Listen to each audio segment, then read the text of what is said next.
Today, we embark on an extraordinary journey, the incredible story of a man who rose from obscurity, battled rejection and failure, yet ultimately reshaped our world. His name was Steve Jobs. If you have ever held an iPhone, worked on a MacBook, or simply marveled at a product's elegant design, then you have felt his profound impact. Steve Jobs did not inherit success. He earned it through a life rich with triumphs and heartbreaks, never once relinquishing his unwavering spirit. This narrative transcends a mere biography. It is a powerful testament to resilience, boundless creativity, and the enduring power of hope. By its conclusion, you will feel a stirring inspiration to pursue your own aspirations, no matter how grand or seemingly insurmountable. Let us delve into the life of Steve Jobs, the visionary who demonstrated that the wildest ideas can indeed transform the world. Steve Jobs was born on February 24, 1955, in San Francisco, California. From his very beginning, his life was marked by challenges. His biological parents, Joan Schiebel and Abdelfattah Jandali, were young and unprepared for parenthood, choosing to give him up for adoption. Imagine Steve did not grow up knowing his birth parents, unaware of their identities or the reasons for his adoption. Yet, this challenging start did not prevent him from becoming one of history's most influential figures. Steve was adopted by Paul and Clara Jobs, a humble couple residing in Mountain View, California. Paul, a mechanic, loved working with tools, and Clara was an accountant. Though not wealthy, they provided Steve with a home overflowing with love and dedicated care. From a young age, Steve was distinctly different. Unlike other children occupied with outdoor play, Steve was consumed by questions. How does this machine function? Why does this toy move in such a way? What would happen if I disassembled this? His father, Paul, recognized this innate curiosity and began teaching him how to build things. Together, they spent countless hours in their garage, repairing cars, radios, and even small gadgets. Paul imparted a wisdom that stayed with Steve forever. If you're going to build something, ensure it's the absolute best it can be. Pay attention to every single detail. This advice became the bedrock of Steve's future successes. Steve was undeniably intelligent, but he was far from a model student. In fact, he was quite the opposite, often bored by lessons he found too easy. One teacher observed that Steve was so brilliant, conventional schooling struggled to keep pace with him. He craved greater intellectual challenge. Yet, Steve's brilliance was coupled with a mischievous streak. He delighted in playing pranks on teachers and classmates, once even setting off a small explosive device at school. While most children his age were merely striving to pass exams, Steve was already thinking radically outside the box. At the age of 10, Steve's family relocated to Los Altos, California, a particularly significant move. This was the vibrant heart of Silicon Valley, a region experiencing an explosive boom in technology. One day, Steve encountered a computer for the first time. It bore no resemblance to the laptops or desktops we use today. This machine was colossal, almost room-sized. Yet, Steve was captivated. He pondered, this machine can solve problems. What else might it achieve? That moment ignited an enduring fire within Steve, a relentless desire to master everything about computers and technology. As Steve matured, his curiosity blossomed into an all-consuming passion. In high school, he met a man who would irrevocably alter his path, Steve Wozniak. Wozniak, a true electronics genius, possessed the remarkable ability to construct astonishing gadgets from scratch. The two Steves quickly forged a deep friendship, united by their shared love for technology. One of their earliest joint inventions was a device known as the blue box, which enabled people to make free long-distance phone calls. While illegal, this creation powerfully showcased their audacious creativity. Steve later reflected, "Without the blue box, there would be no Apple." After high school, Steve enrolled at Reed College in Oregon. But here lies a surprising twist. He dropped out after just 6 months. Why? Steve realized that college was not providing the knowledge he truly sought. Unwilling to squander his parents' money, he made the daring decision to leave. However, instead of abandoning learning, Steve began auditing classes that genuinely interested him. One such class was calligraphy. At the time, it seemed utterly impractical. Why would a future tech visionary care about fonts and handwriting? Yet, years later, when Steve was designing the inaugural Macintosh computer, that very calligraphy class proved instrumental, inspiring the beautiful fonts we now universally use on computers. This imparts a vital lesson: never cease learning. You never know when something seemingly insignificant will become profoundly useful in the future. In 1974, Steve embarked on a transformative journey to India, seeking something deeper, beyond mere wealth or conventional success. In India, Steve immersed himself in spirituality and the profound importance of focus. He learned to think deeply, to maintain composure under pressure, and to keep his mind exceptionally sharp.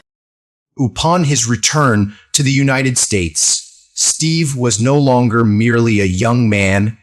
He was a man imbued with a powerful vision. He was determined to create something that would fundamentally alter the world.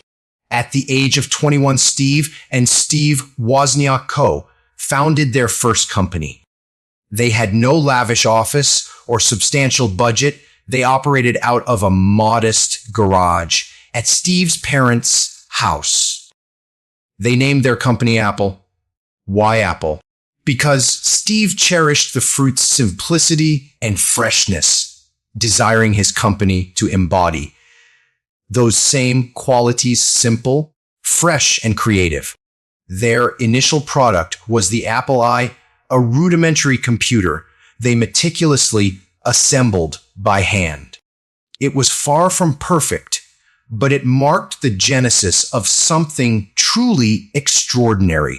Steve Jobs' early life teaches us that success springs not from perfection or rigid adherence to rules, but from unwavering passion, relentless hard work, and an indomitable spirit. Steve believed in himself, even when others faltered, never allowing rejection or failure to deter him. Steve and Wozniak labored tirelessly on their first product, the Apple I. It was more than a machine. It was a nascent vision of technology's potential for people.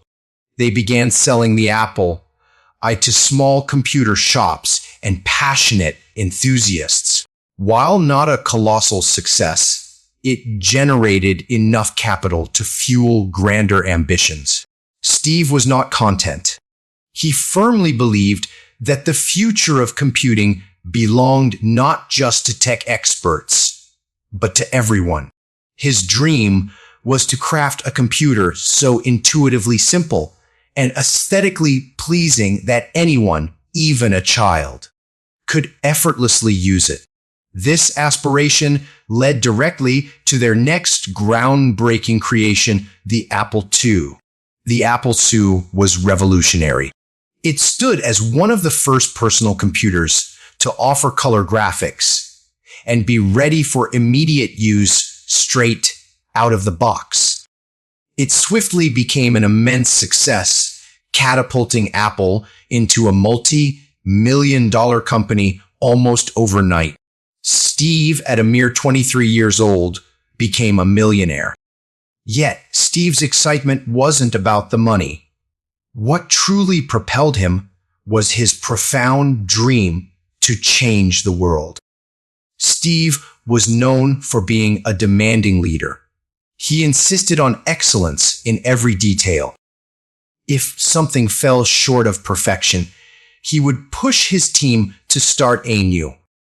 People often described him as difficult, but Steve held an unwavering conviction to create something truly great.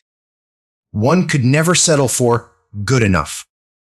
For Steve, every minute detail mattered, from a computer's design to the precise appearance of the company logo.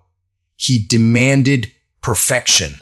He once famously said, "When you look at a product, you shouldn't just see how it works. You should feel it. It should inspire you." This relentless obsession with quality ensured Apple products consistently stood apart. By the early 1980s, Steve harbored a new, audacious vision. He sought to create a computer that was not merely functional, but also beautiful, user-friendly, and intuitive. This dream materialized as the Macintosh, or Mac. The Macintosh was more than a product, it was an experience. It introduced concepts we now take for granted, such as the mouse and the graphical user interface. The revolutionary idea of clicking icons instead of typing complex commands. Steve believed technology should be human-centered. He declared, "Computers are not about technology, they are about helping people unlock their creativity." The Macintosh launched in 1984, and Steve ensured it had a dramatic, unforgettable introduction.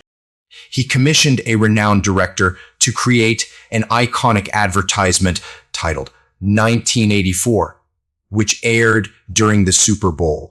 This ad powerfully portrayed Apple as a liberating force, a company that would shatter barriers and free people from the confines of boring, traditional technology.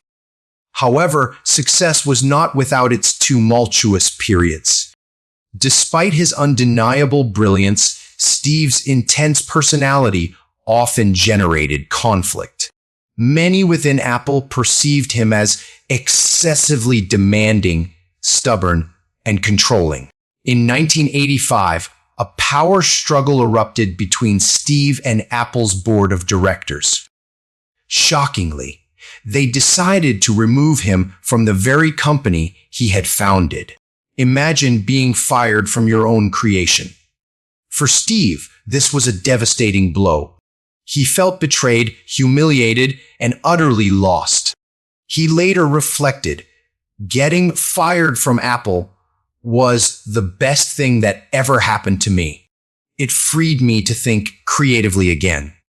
Instead of succumbing to despair, Steve seized this setback as an opportunity for a fresh start. He established a new company called NXT, which focused on developing advanced computers for educational institutions and businesses. Around the same time, Steve acquired a small animation studio known as Pixar. Initially, Pixar struggled, but Steve recognized its immense potential. He collaborated with a team of exceptionally talented artists and technicians who shared his vision. In 1995, Pixar released its inaugural film, Toy Story. It was the world's first fully computer animated feature and instantly became a timeless classic. While Steve was passionately building NXT and Pixar, Apple found itself in a precarious state. Without Steve's visionary leadership, the company began to falter. By the mid-1990s, Apple teetered on the brink of bankruptcy. In 1997, Apple made a bold, decisive move. They invited Steve Jobs back to the company. This was his moment of profound redemption. When Steve returned, he found Apple in utter chaos. Products languished unsold. The company was hemorrhaging money, and public faith had evaporated. But Steve was undaunted. He possessed a clear, audacious plan. One of his first decisions was to radically simplify everything. He canceled numerous unnecessary projects and honed Apple's focus to just a handful of products that could genuinely make a difference. In 1998, Steve unveiled the iMac, a computer unlike anything previously seen. It was vibrant, simple, and imbued with a playful spirit.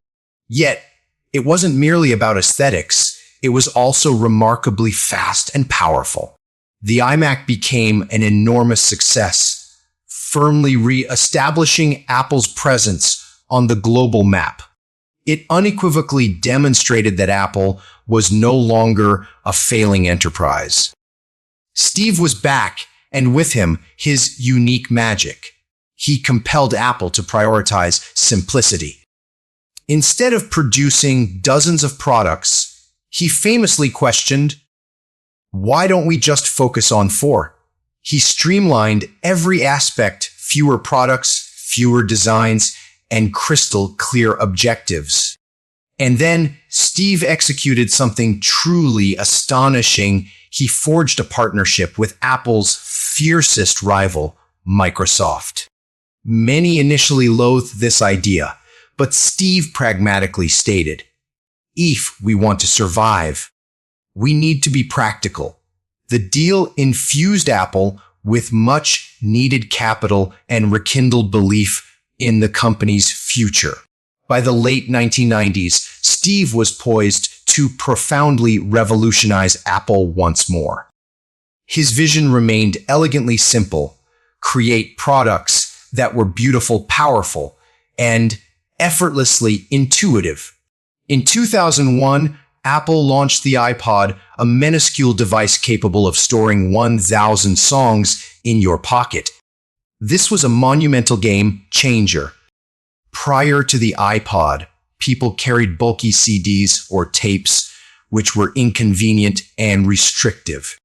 But with the iPod, music became truly portable and deeply personal. Steve didn't merely sell a gadget. He sold an exhilarating idea. He proclaimed, "With the iPod, you can carry your entire music library everywhere you go." The iPod transcended technology. It was about freedom, creativity, and pure joy. It rapidly became a cultural phenomenon, captivating millions worldwide. Steve was an unparalleled leader. He didn't manage Apple like a conventional CEO. He approached the company as an artist, meticulously crafting a masterpiece. He meticulously attended to every minute: detail, colors, fonts, packaging, even the tactile sensation of products in one's hands. He firmly believed that design and functionality must intertwine seamlessly. Steve once asserted, "Design is not just what it looks like and feels like. Design is how it works." However, Steve could also be exceptionally demanding. He insisted on nothing less than excellence from his team, often being blunt and impatient.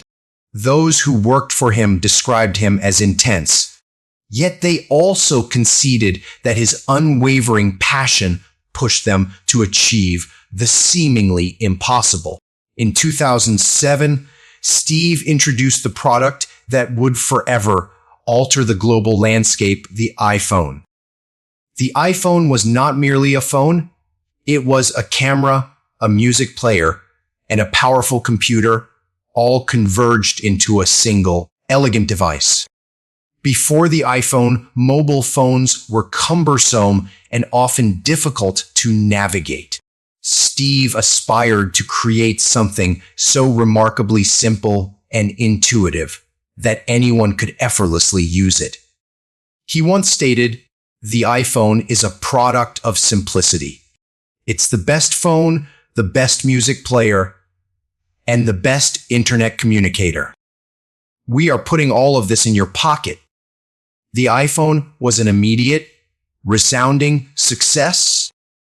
People adored its sleek design, its revolutionary touchscreen, and the effortless way it enhanced their daily lives. It wasn't just a product, it seamlessly integrated into people's everyday existence.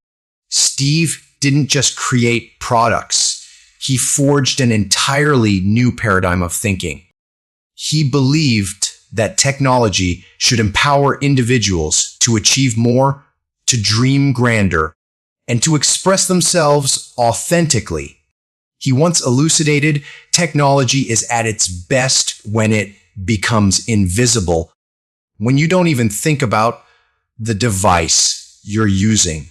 That's when magic happens. Steve's philosophy extended beyond selling gadgets. It was about inspiring people to realize their fullest potential.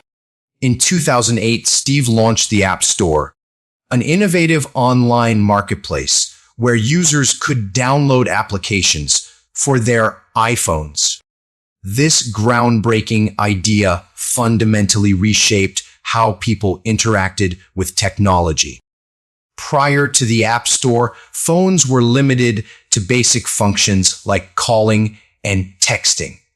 But with apps, people could play games, acquire new skills, connect with others globally, and so much more. The App Store unlocked unprecedented opportunities for millions of developers and entrepreneurs.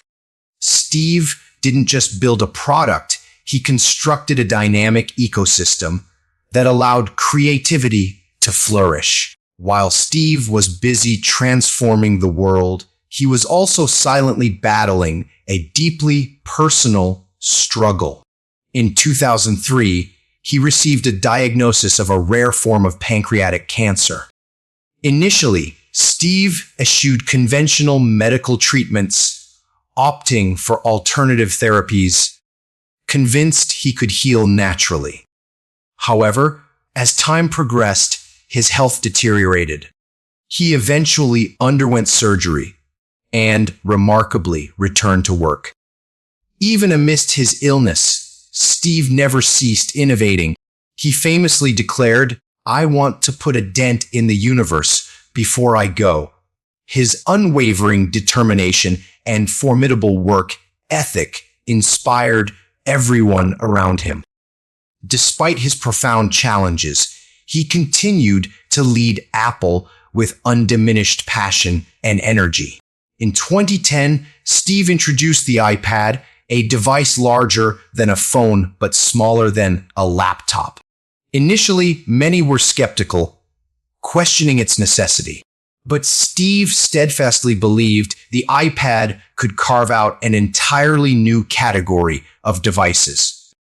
It proved perfect for reading, watching movies, and browsing the internet. He proclaimed, "The iPad is the most advanced technology, yet it feels so natural and simple to use. It's magical." Once again, Steve defied the critics. The iPad became a colossal success, demonstrating to the world that innovation truly knows no bounds. By 2010, Steve Jobs had transcended the role of a mere CEO. He had become a global icon, a living symbol of innovation and unwavering determination. However, behind the scenes, his health was steadily deteriorating. The battle with pancreatic cancer, which had begun years earlier, was relentlessly catching up. Despite his illness, Steve refused to slow down. He frequently reiterated, "You only get one life. Make it count." Every single day, he pushed himself to deliver his best work. He believed in living with profound purpose, regardless of the time he had left. Under Steve's visionary leadership, Apple had ascended to unprecedented heights. By 2011, it had become one of the most valuable companies in the world. Millions of people owned iPhones, iPads, and Mac computers. Apple was no longer simply a company. It had evolved into a distinct lifestyle. Steve's vision extended far beyond creating individual products. He sought to construct an entire ecosystem where every component worked together seamlessly. For instance, you could capture a photograph on your iPhone and instantly view it on your Mac. You could commence an email on your iPad and effortlessly complete it on your laptop. He believed technology should simplify life, not complicate it.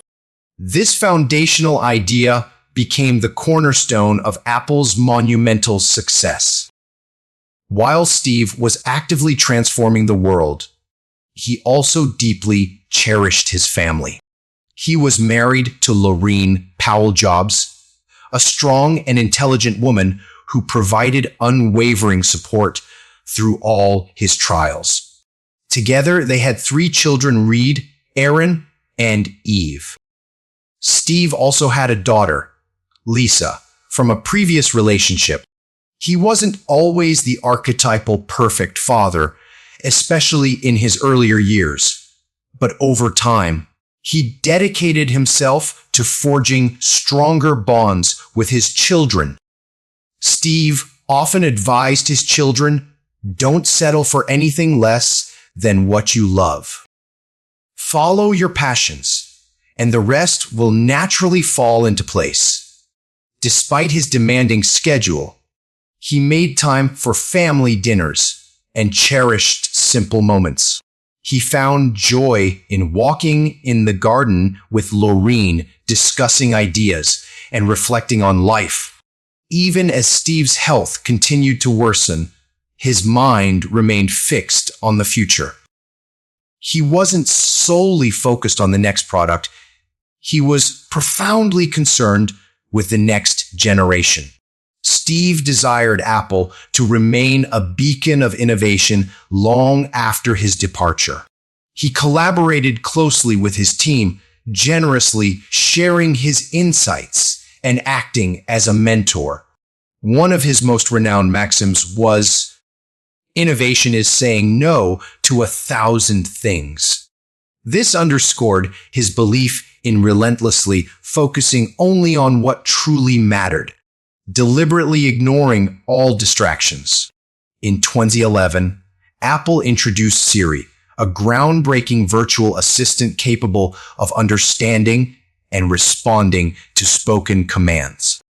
Siri exemplified another facet of Steve's vision for the future technology that felt utterly natural and intuitive. Steve aspired for technology to feel like an organic extension of the human mind. Siri was merely the dawn of a new era of artificial intelligence, showcasing the boundless potential of Apple. In August 2011, Steve made an agonizing decision. He stepped down as Apple's CEO, recognizing that his health no longer permitted him to lead the company effectively.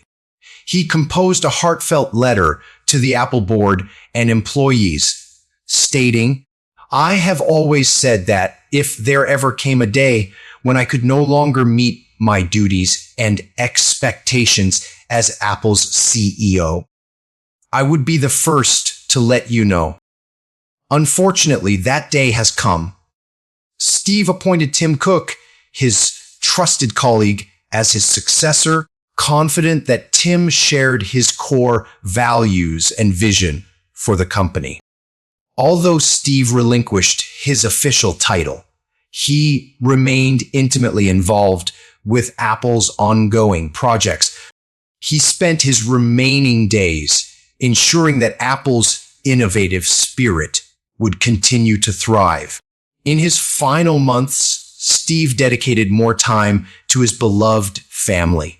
He frequently engaged in conversations about the profound meaning of life and the paramount importance of leaving a lasting legacy.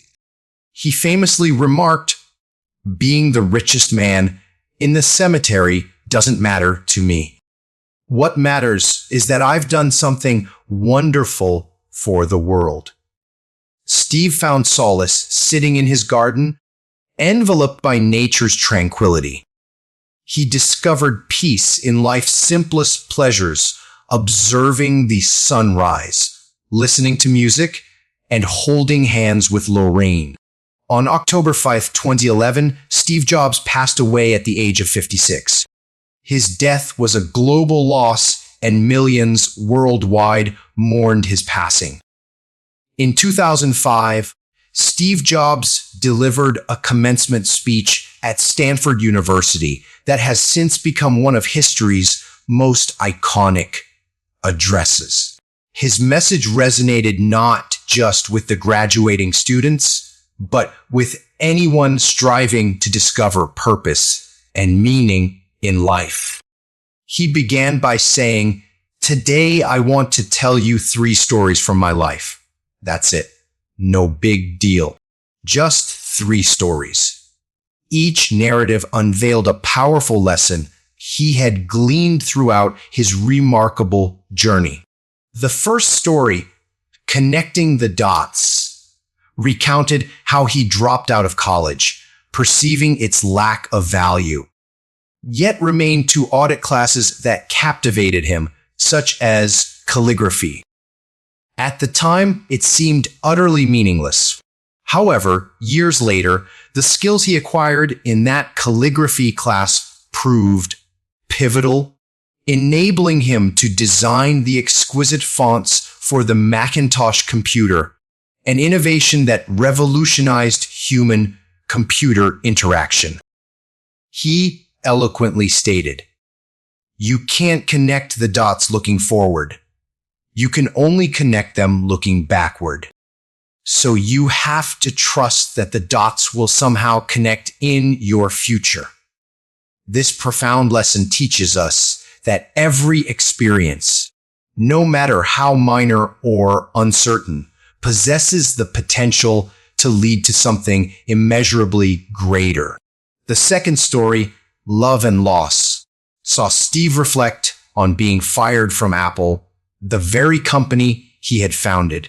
He described it as one of the most devastating experiences of his life, yet paradoxically, one of the most liberating. He advised, "Sometimes life hits you in the head with a brick. Don't lose faith. I'm convinced that the only thing that kept me going was that I loved what I did." This narrative serves as a potent reminder to relentlessly move forward, even when life deviates unexpectedly from our plans. The third story, "Death," was Steve's poignant reflection on confronting his own mortality. He shared how his cancer diagnosis profoundly altered his perspective on life. It served as a stark reminder that time is precious and should never be squandered on trivialities. He urged, "Your time is limited, so don't waste it living someone else's life. Have the courage to follow your heart and intuition. They somehow already know what you truly want to become." This was his most powerful, resonant message. Live authentically, with unwavering purpose and boundless passion. After his passing in 2011, Steve Jobs' influence did not wane, it intensified. Apple continued its trajectory of innovation, releasing groundbreaking products like the Apple Watch and AirPods, consistently pushing the boundaries of technology. But Steve's enduring legacy transcends mere technology. It resides in the way he inspired people to think. He imparted invaluable lessons. 1. Challenge the status quo. Steve consistently believed in questioning the ordinary and relentlessly striving for the extraordinary. 2. Focus on quality. He once declared, "Be a yardstick of quality." Some people aren't used to an environment where excellence is expected. He relentlessly pushed himself and his team to deliver their absolute best work. Every single time. 3. Stay hungry, stay foolish. These iconic words, which he borrowed from a cherished magazine, became his life's motto. They serve as a timeless reminder to perpetually learn, dream boldly, and embrace calculated risks. Steve Jobs didn't merely create products, he forged tools that fundamentally transformed how people live, work, and communicate. Consider this: the iPhone rendered the world more interconnected than ever before. The Mac provided artists, writers, and creators with an unparalleled platform for self-expression. The iPad revolutionized education, making learning more interactive and universally accessible. Steve's visionary ideas reached every corner of the globe. Millions now harness technology not just for professional endeavors, but to narrate their stories, explore their innate creativity, and relentlessly pursue their dreams. Steve's life was a tapestry woven with peaks and valleys, yet he invariably discovered a way to transmute challenges into profound opportunities. Here are some of the most crucial lessons his extraordinary journey imparts. 1. Believe in yourself. Even when doubts assailed him, Steve implicitly trusted his vision. He demonstrated that unwavering self-belief forms the bedrock of all success. 2. Think big. Steve didn't merely desire to create products, he aspired to change the entire world. He exemplified the power of setting audacious goals and working tirelessly to realize them. 3. Never stop learning. Steve's insatiable curiosity and eagerness to acquire new knowledge were constant. He showed us that true growth stems from an openness to novel ideas and experiences. 4. Follow your passion. Steve's most significant triumphs emerged from his profound love for what he did. He proved that when you pursue your passion, work transcends mere labor and becomes profoundly meaningful. Steve Jobs once famously stated, "The people who are crazy enough to think they can change the world are the ones who do." And he was unequivocally right. Steve Jobs' life stands as irrefutable proof that one individual, armed with passion, vision, and unyielding determination, can leave an indelible mark on the world. His story is not merely about achieving success. It is a powerful narrative of resilience, boundless creativity, and the transformative power of believing in yourself. No matter where you are in life, Steve's journey serves as a potent reminder that it is never too late to dream grandly and effect a tangible difference.